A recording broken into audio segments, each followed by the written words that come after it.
You're live. Friday Night Live instead of Saturday Night Live. All right, we did do something different for this setup. Just still a work in progress, experimenting with the light situation. So, of course, we got the Waylon and Willie cloth.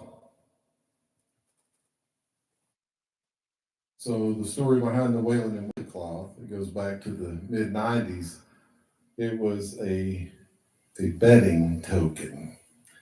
So, a friend of mine and I had a wager.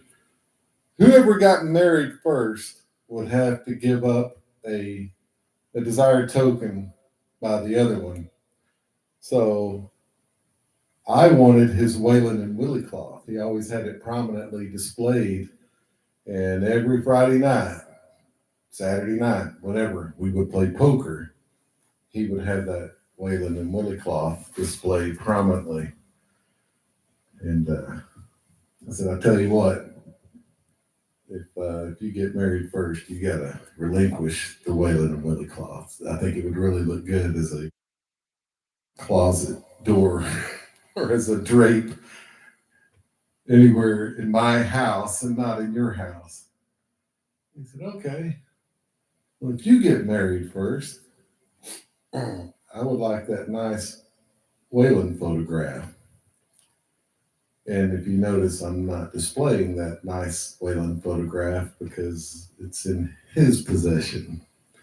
So it turns out we both got married to our respective wives within about a 12-month time period. So we called it even.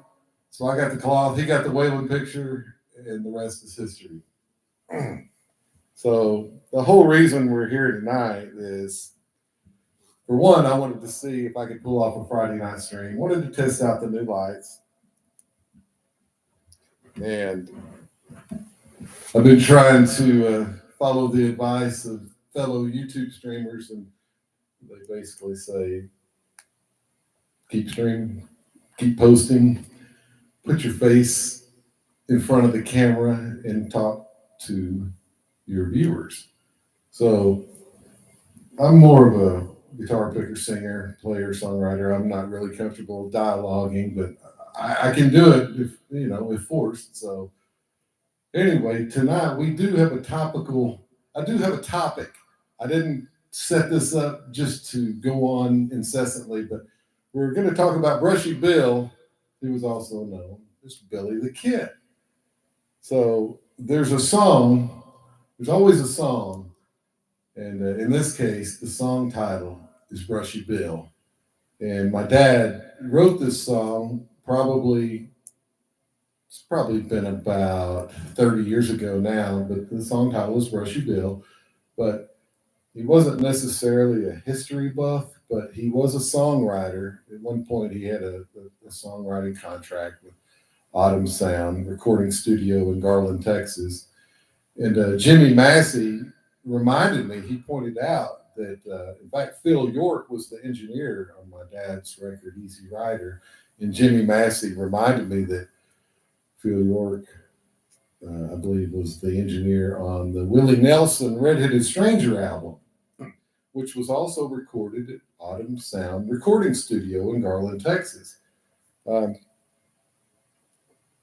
But anyway, did have that 5-year songwriting contract. So he wrote song after song after song. He would lock himself away into another part of our house, the den that had been converted from a garage, and he would write song after song. He actually sold one of his songs to someone in Italy, and the name of the song was "I'll See You Around." So he sold it for a modest price, decent price, but his songwriting career and contract and promotion kind of got interrupted by the death of Elvis Presley. And my dad was a big time Elvis fan. But along came, of course, the death of Elvis Presley, and people weren't ready to let go. So Johnny Hara was popular at the time. He came onto the scene, and he was a very good Elvis impersonator. He was probably the original Elvis impersonator, time wise, because he was playing Dallas venues like at the Cotton Bowl, all kinds of venues around here. But anyway, Autumn Sound Recording Studio pivoted and they put everything they had behind Johnny Hara because that was the trend. Everybody still wanted to hear Elvis, and there was no more live, authentic Elvis music, but the Elvis impersonator, Johnny Hara, really, really took off, and they kind of left every other project in the lurch, and they went full speed ahead with Johnny Hara. So my dad, it might have been a good thing. It kind of snapped him out of it, because he was in a 5-year trance in that songwriting contract. But he never stopped writing songs. And once he retired and moved back to his hometown in Comanche, Texas, he had some time to research his songs. And for some reason, he got laser focused on Billy the Kid and Brushy Bill. So he did some digging, he did some research, as he always did when he got obsessed with a topic. The same way when he retired, he took early retirement. But before he did, I would go visit him, and he would have books scattered everywhere on his table, on his nightstand, on the floor, in the kitchen. He would just stock up library, half-price bookstore, anywhere he could find books on the subject of retirement. So he would get so much information, he would get analysis paralysis, where he couldn't make a decision. So it was a major dilemma for him. So he poured this same focus and energy into researching Billy the Kid, Brushy Bill. He had a lot more patience with focusing on one topic than I ever could have. I moved from topic to topic pretty quickly, like changing channels on the TV. But anyway, I did a little digging, and so it's basically Brushy Bill Roberts, and he claimed to be the Western outlaw William H. Bonney. So the story goes that he may not have actually died when everyone thinks he died. So I'll just real quickly, I'll read this to you. So Brushy Bill Roberts, also known as William Henry Roberts, Ollie Partridge William Roberts, Ollie N. Roberts, or Ollie L. Roberts. He was an American man who attracted attention in the late 40s and 50s by claiming to be Western outlaw William H. Bonney, who actually died in 1881. And Robert's claim was actually rejected by the governor of New Mexico. I don't think they wanted to reopen that, because there was the whole issue with the cattle rustling. And basically it was Western organized crime. And Billy the Kid, or William H. Bonney, was a big part of that. So Brushy Bill's story is actually promoted by the Billy the Kid Museum in his hometown of Hyco. So Hyco is not far from Comanche, Texas, which is where my dad, that was his hometown. He retired, moved back to Comanche. I know he visited Hyco. He had every book imaginable. He did all kinds of research on it, and he was fascinated by the story of Brushy Bill. So the story was actually covered by a segment in Unsolved Mysteries by Robert Stack. It was actually in 1989, where they delved into it, like the possibility that he didn't die when everyone thinks he was killed. But the song is called Brushy Bill. And basically, I'll read a little bit of the song. It's somewhere in Texas, there's a legend that grows about a man who once lived by the gun. There are so many stories of a man called Brushy Bill and how he spent his life on the run. You notice he says there are so many stories, and I think my dad read most of them. Everything he could get his hands on. I mean, we're talking pre-internet, so everything was by text. in a booklet format or as told by, coffee shop stories. Being in Comanche, Texas, he was kind of in the center of it, so a lot of people were aware because Brushy Bill was also thought to have, been in Hamilton, Texas, which is also near Comanche, Texas. So there was a lot of working knowledge and stories that were told. And like I say, I'm sure he visited Hyco, Texas as well. And they are big proponents of the story that he did not die and that he lived. But the chorus of the song says, and this is from my dad's perspective, because, tell me more about Brushy Bill. Did he do those things they said he did? Tell me more about Brushy Bill. Was he really William Bonney, known as Billy the Kid? So, of course, back then, all of those outlaws had, fake names. They had to go by a different name. There was the popular Western show Alias Smith and Jones. And even Paul Newman, Robert Redford in the movie Butch Cassidy and the Sundance Kid. There was a scene where they kind of looked at one another. He goes, I forget, am I Smith or Jones?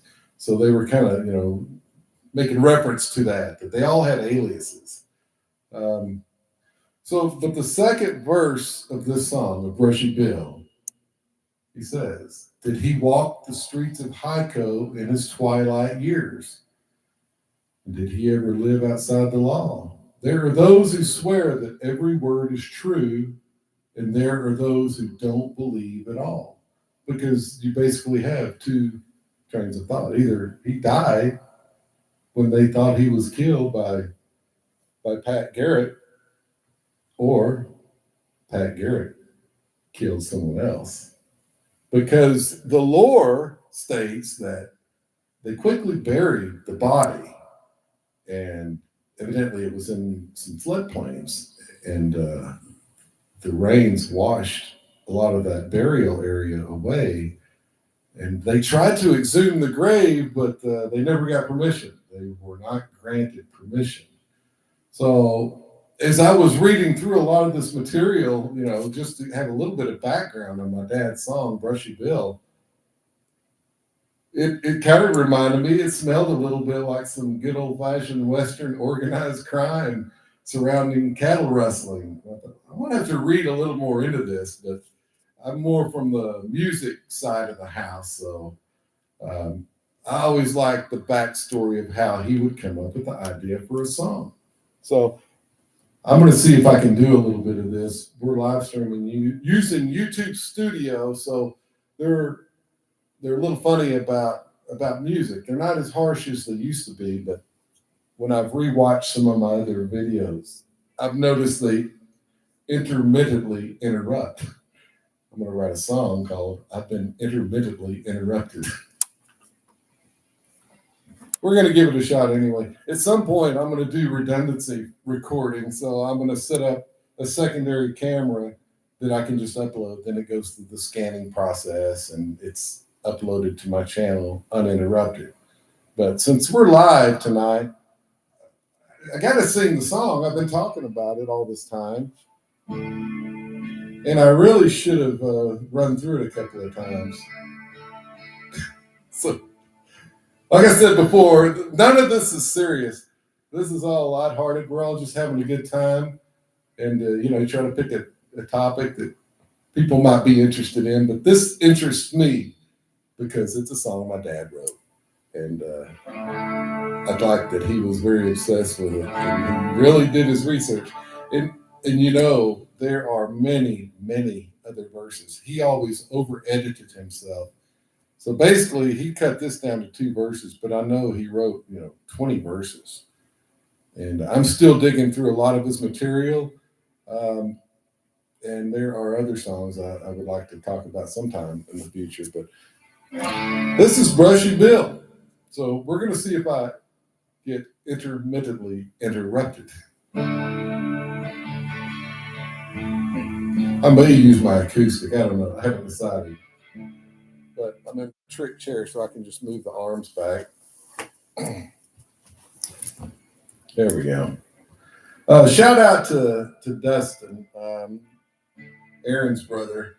I mistakenly said that it was Aaron making the request, but it was actually Dusty that wanted to hear Rounder and the Kid. Tim helped me. We went back and parsed through the requester and looked at some of his videos, and sure enough, that was Dusty. So he wanted to hear Rounder and the Kid, and I actually did it, recorded it, and said, "Here you go, Aaron. I did this for Aaron," but it was Dusty that requested it. Both boys were present, and we all talked about it, and I have notes of who inspired which line of the song. So Dusty and Aaron both had a part in the inspiration behind the song "Rounder and the Kid." You can find that's on my channel as well. The Rounder and the Kid. It's got, I think, a picture of four aces and a joker on the front is the thumbnail. So you'll have to take a look at the Rounder and the Kid. But that's kind of the story behind that one. I wrote it. We were over at Glenn's house, and the boys and I were talking about playing poker, and each boy had an idea for different lines of the song. So it was kind of a collective effort and inspired by the boys, Aaron and Dustin, the Rounder and the Kid. I should have called it the Rounder and the Kids because those kids are crafty. They're not kids anymore, but at the time they were.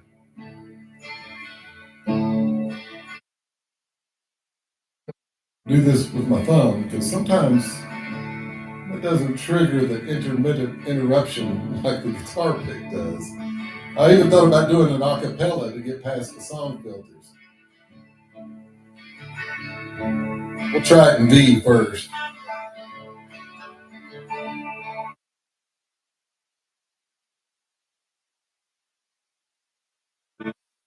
Am I getting intermittently interrupted yet with just strumming the guitar? Come on, moderator, let me know. How's it sound? Am I getting interrupted?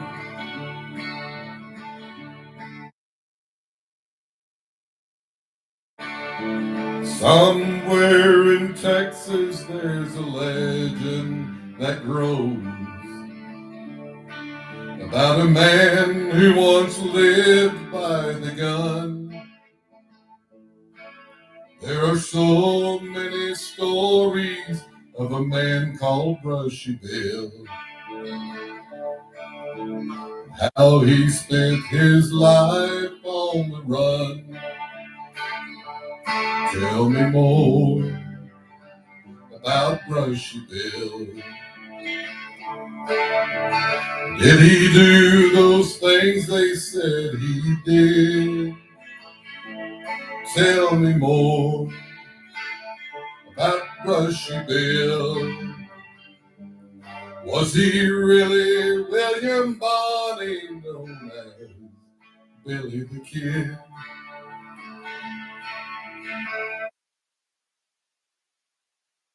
Did he walk the streets of Hyco in his twilight years? And did he ever live outside the law? There are those who swear that every word is true, and there are those who don't believe at all. Tell me more about Brushy Bill. Did he do those things they say he did? Tell me more about Brushy Bill. Was he really William Bonney, known as Billy the Kid? What's the deal about Brushy Bill? Did he do those things they say he did? What's the deal about Brushy Bill? Was he really William Bonney, known as Billy the Kid? Was he really William Bonney, known as Billy the Kid? Was he really William Bonney, known as Billy the Kid?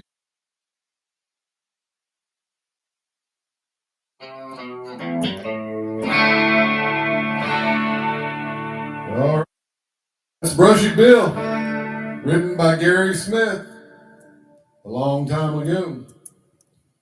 So that's basically what we wanted to talk about tonight. So, oh, they told me it cut out at the very end. Well,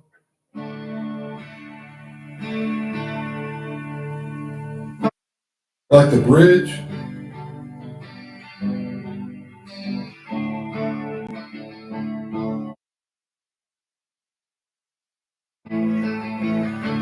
Oh, the guitar part. Okay. Yeah, the guitar seems to trigger the music filter on the screen, on the intermittent interruption.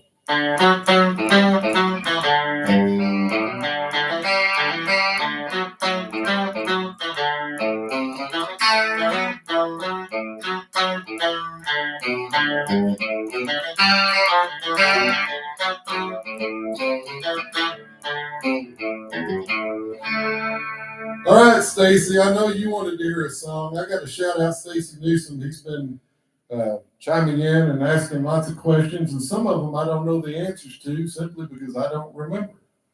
Do I remember Sandy's pool party? After a lot of thought and recollection, yeah, it started coming back. And the main thing I remember about Sandy's pool party was this poor old guy, RL. Everybody loved RL. He was somewhere between 75 and 80 years old. He went along with everything. He hung out with the young guys, and he could keep up with the young guys. He could outdrink the young guys. Well, one night at the pool party, RL was welcomed into the club, and he was initiated. But I wasn't participating in the initiation, but I did witness it. I was in the middle of a conversation, and I heard a commotion, and there were probably 3, 4, 5 younger guys circling around RL. RL was smiling and laughing. He had already proceeded to outdrink everyone, and they decided that he needed to be thrown into the swimming pool.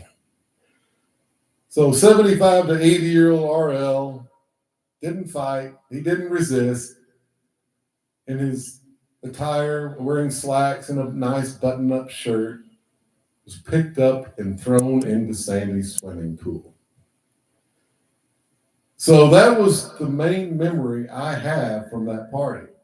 Now, years later, I did see him, probably 2 or 3 years later, at one of the local cafes, and he couldn't remember who exactly was there, but he knew I was there, and he asked me, he goes, "Were you one of the boys that threw me into the pool?" I said, "Oh, no, sir, I would never do anything like that." But I was there. I was there, and Stacy Newsom was there, and I think that's what he was talking about. And he also wanted to know if I remember the song he used to always request me to play.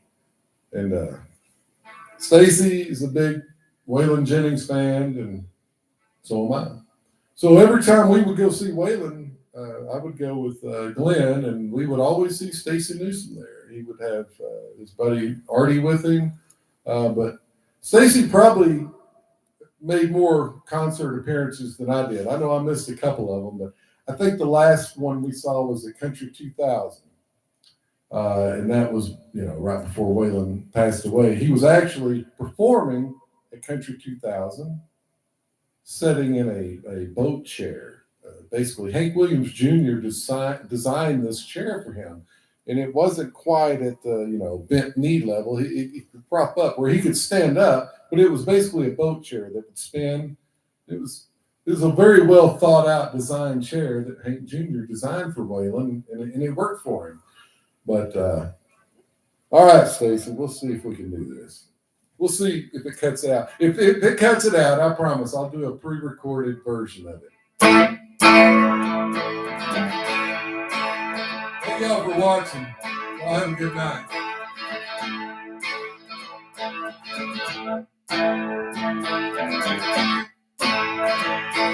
This goes out to Stacy and all my outlaw friends. I've always been crazy in the trouble.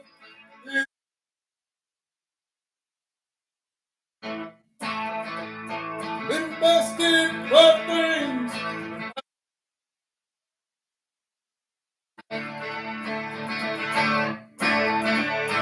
I can't say I'm proud of all of the things that I've done. I can't say I've never intentionally hurt anyone. I've always been different, 1 foot over the line. Winding up somewhere with 1 step ahead or behind. It ain't been so easy, but I guess I shouldn't complain.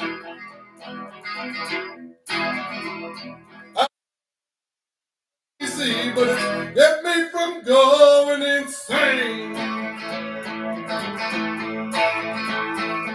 Beautiful lady, are you sure that you understand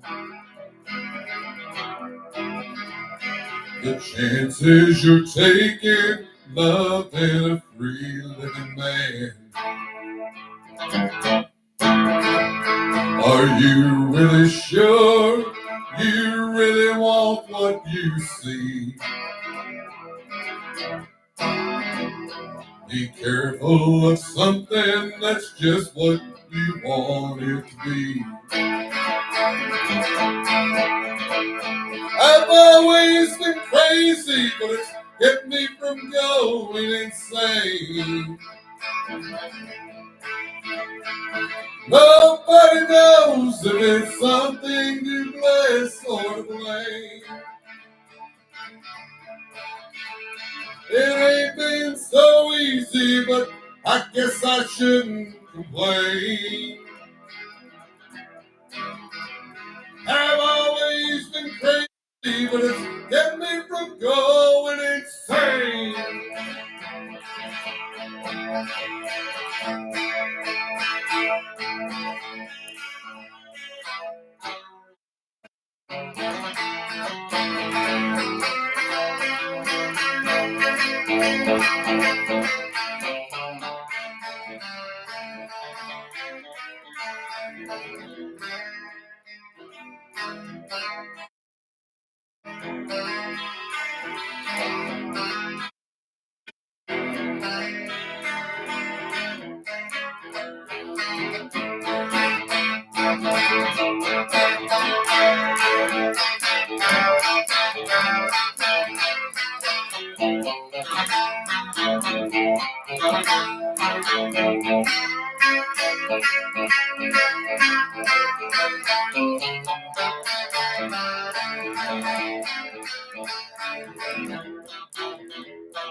Woo. All right, I think I'm going to take a break after that one and go get a drink of something cold. Y'all have a good night. Happy Friday. Y'all have a good weekend. We'll see you again real soon. Thanks for that request, Stacy. Keep hanging in there and listen to those Waylon songs. All right, y'all. That one was for all the outlaws. That was for all the boys of the 80s. We'll get to that topic another time. Good night, everybody.